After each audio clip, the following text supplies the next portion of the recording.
Yeah. So how do you know when Shaitan is whispering to you versus it's just thoughts in your head?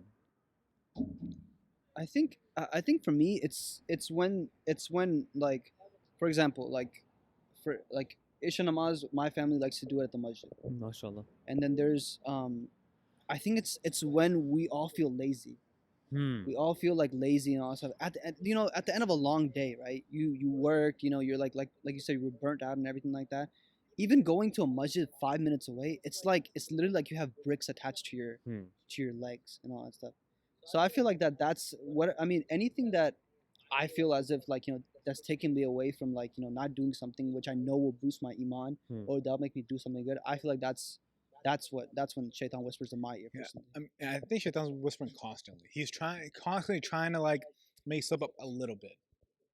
So I was like, hey man, pray a little bit later. Like you're trying right now, pray in 5 minutes. Even if you do pray in 5 minutes, it delays your namaz 5 minutes and reduces the sawab. Yeah. Even all small things, and I mean I'm a lazy guy. Like, I'm really a lazy guy. So for me, I mean, No doubt, me too.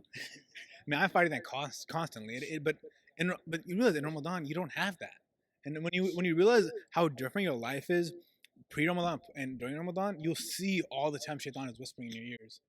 At that point, he's not, and then you'll see the difference between your habits and Shaitan. But is there ever a time where you can like seriously like just like sit there and be like, this thought came in your mind and you'll be like, no, that's just Shaitan. Yeah. Oh yeah. I for feel like sure. that's so hard to detect. No, especially with namaz. Yeah. I feel like especially for namaz, right?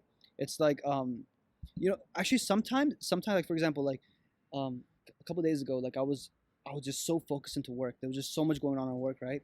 And like there was a notification that popped on my phone. I have notifications that like there's like 10 minutes left in the namaz, right? Yeah, And all that same. stuff. It just popped up like that. I'm like, oh my god, I didn't read Usr. Like, but that's like I feel like that's a subconscious thing. That's like that's Shaitan whispers into you, like, yeah, you gotta work, just put it in. Oh, you gotta finish this first, right? Yeah, And all yeah, that stuff, yeah, right? yeah, yeah, yeah. So that's I guess that like happens to yeah, me. that's That something happens like to that. me. But I feel like when I'm sitting down, especially when you're going to the masjid, like when you're like, I don't know, and also I'm like, oh nope, that's Shaitan. Like let's get up and Yeah. let's go. Also. Yeah. But no, you're right. Sometimes it's very hard to like just pinpoint and all that stuff. Yeah. You know? It's almost like, in a sense, it's your bodily desires that are Shaitan. Honestly, that's what it could be. It's just all the desires that you have. The lazy feeling. It Yeah. feels good to freaking sit back and relax when you're feeling lazy. Oh yeah. You know? Yeah. And also whenever I'm in like in the middle of like the zone, like what you're saying, Mhm. and like the prayer is getting delayed, I sometimes think I'm like, well, okay, I'm like in the zone right now. Once I get out of this zone, then I'll go pray. Right. Namaz. Right. Otherwise, I'm gonna break through this thing, and it's so freaking weird. Shaitan makes you like super focused at that moment on your work. And then you get a call from your boss that you normally can hit. Hey, I'll call you later, but then you feel pressure to pick it up.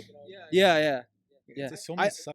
Yeah, he almost like makes this life seem more important than the prayer. I think that's Oh, kind yeah. of Yeah. that's his job. See, another point I can pinpoint is Fajr. Yeah, man, Fajr's hard. Oh my god, like just getting the blanket off of you That's hard, like, bro. at Fajr time. It's hard, bro. It's like taking a stone off your Yeah, chest. facts. Dude. And it's also hard, especially when you're like going to sleep late, bro. Isha too, dude. Because Isha's the namaz you can delay the longest. Oh yeah. Because you can Yeah. do it, I'll pray before I go to So sleep, true. right? It's like, because it doesn't get qaza until like 2, 3 a.m., right? Yeah. So you're sitting there, okay, I'll pray later, I'll pray later. And then you go to bed when you're dead tired. You lay down in bed and you're like, I didn't read Isha. And when you're in bed, you have that weight on your chest because you're tired as heck. Oh my god. Getting on praying Isha. And that's why, like, there's a hadith that says, Isha and Fajr are the hardest namazes for the hypocrites. Yeah.